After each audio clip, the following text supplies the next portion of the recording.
Good morning, subjects. You are no longer free agents of your former lives. You are now guests, unworthy ones, mind you, of the Tower of London Sweaty Labour Fitness Camp. As of precisely 5:57 this morning, you cease to be individuals with personal preferences, excuses, whims, or moods. You are now units, living, sweating, sore-bodied units of national reformation. You belong to me now, until further notice. You may refer to me as Her Majesty. I am your warden, your trainer, your evaluator, your judge, and your greatest disappointment. Let us proceed with your orientation. Schedule of your new life. 5:55, siren wake-up call. Failure to rise within 15 seconds, 1 demerit. Failure to make your bunk to regulation, 2 demerits plus toilet scrubbing. Speaking to your bunkmate, silence infraction. 6 o'clock, sweaty labour morning mandate. 90 minutes of non-stop exertion. Trainer correction is law. Defiance, immediate calorie docking. Poor effort, extra mote sprints. Injury complaints, stretching under surveillance. Unmotivated face, motivational burpees, X50. 7:45, cold supervised showers. No privacy, no heat, no skipping. Towels are rationed, 5 seconds per limb. Failure to fully rinse, re-cleansing under guard supervision. 8:15, breakfast, conditional. Awarded for performance only. Nutrition calibrated by effort. Silent eating enforced. Talking, revoke breakfast for entire table. 9 o'clock, mandatory manual labor rotation. Includes courtyard sweeping, wall polishing, moat algae removal, waders issued. Tourist window waving duty, must smile. Slouching, squat hold penalty. Improper posture, additional labor shift. 12 o'clock lunch, timed, 30 minutes. Talking not permitted. Late arrival, no lunch. Nap attempt, 5-minute wall sit and a formal written apology. 1 p.m. afternoon conditioning classes. Rotating modules include combat cardio, emotional stamina, synchronized plyometrics, royal resistance training. Complaints, immediate calorie penalty. Whining, stationary planking while reciting I am a fit citizen aloud. 4 p.m. communal scrub and inspection drill. Showers revisited. Rooms disinfected. Floors polished with toothbrushes if a speck is found. Bed reinspection mandatory. Wrinkle in bedding. Public folding retraining seminar. 6 p.m. dinner, half-hour silence banquet. Calories adjusted for day's performance. Minimal chewing noise enforced. Cutlery usage monitored. 7 p.m. evening march. 10K fitness march around the tower perimeter. Singing of the national fitness hymn required. Incorrect lyrics, lap penalty. Visible lethargy, additional set of uphill bear crawls. 9 p.m. reflection hour. Units shall write 1 page on their failures, 1 page on their progress, 1 apology letter to Her Majesty. Substandard handwriting boot camp. 10 p.m. lights out. Eyes closed. No whispering. No daydreaming. No midnight defiance.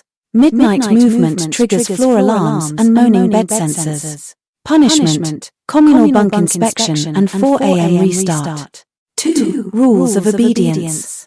You speak only when spoken to. You follow every command without hesitation or flair. You respect the trainers, the facility, the schedule, and my royal voice. You do not question the duration of your stay. No less than 31 days is not a promise, it is a floor, not a ceiling. You do not display attitude, sarcasm, rebellion, or romanticism about your former life. It has been forfeited to the fitness sovereign. You do not cry during exercise. Your tears belong to the crown. You do not attempt to escape. You will not make it past the royal rowers. 3. Consequences of insubordination. Eye rolling, 200 jumping jacks in silence. Bed wrinkles, scrub floor with electric toothbrush. Missed squat depth, squad-led push-up pyramid of shame. Sassy remarks, mop duty in the tourist gallery wearing a sandwich board that reads, I thought I was too good for fitness.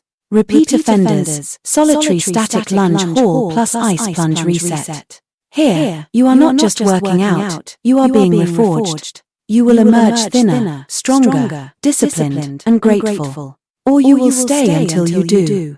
There are no early releases, only earned escape. And if you ever forget your place, remember, the tower always remembers.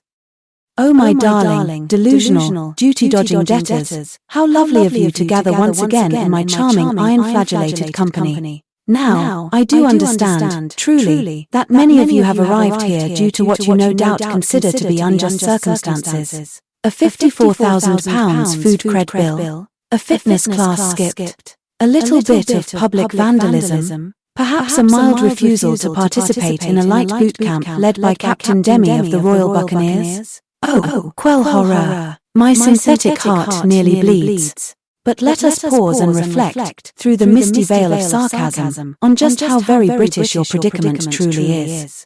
Medieval serfdom, the original fitness subscription. In the glorious mud-smeared tapestry of medieval England, peasants, now called influencers, paid their debts by working the land of their noble lords. Not with Fitbits and smoothies, mind you, but with ploughs, blisters, and the occasional dysentery outbreak. If you think we're hard on you for being 5 seconds late to morning mandate calisthenics, just imagine little Geoffrey the serf waking up to find his lord's tax collector fondling his last turnip and assigning him 14 more hours in the barley fields. 'Twas the original no rest days program, but without the leggings. Oh, and Geoffrey didn't have showers, cold or otherwise. So do be grateful when I supervise yours. It's tradition. 2. Naval Impressment, our nation's first group fitness recruitment drive. Flash forward to the 18th century, when our beloved Royal Navy had a brilliant little policy called impressment, which sounds charming until you realize it meant dragging working-class lads off the street and straight onto warships with as much consent as a pub brawl. Were you a baker? Now you're a cannon loader. A stable boy? You now swab decks and pray you don't get scurvy.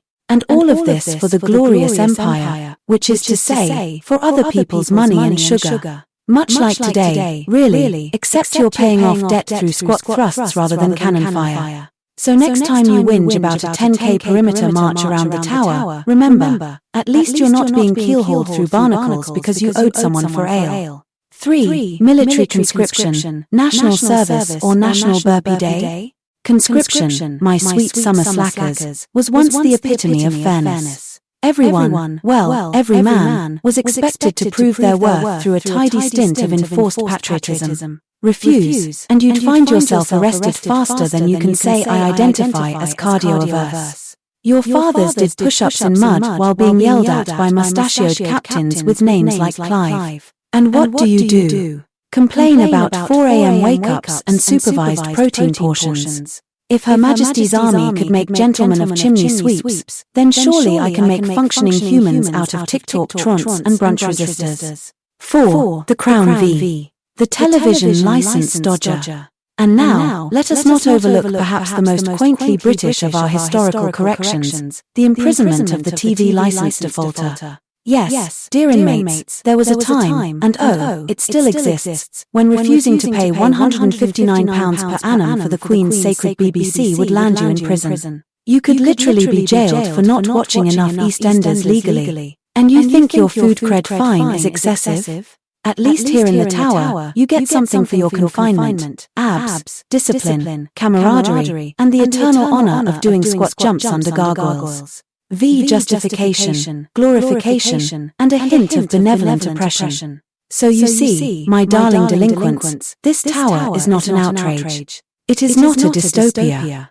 It is not even punishment, really. It is merely the latest in a long, glorious, and gloriously condescending lineage of our fine nation's debt reclamation traditions. You owe, you serve, you sweat, you learn. And while you may think your complaints are novel, I assure you, they are not. Geoffrey the serf would kill for your sports bra. Sailor Tom would weep for your protein bar. And that lad in Stoke who watched Doctor Who without paying would give anything for an ice plunge over solitary confinement. So march, squat, and clean the flagstones with pride. You're part of history now. A proud, wheezing, chafed little cog in the royal machine. And remember, Her Majesty always watches.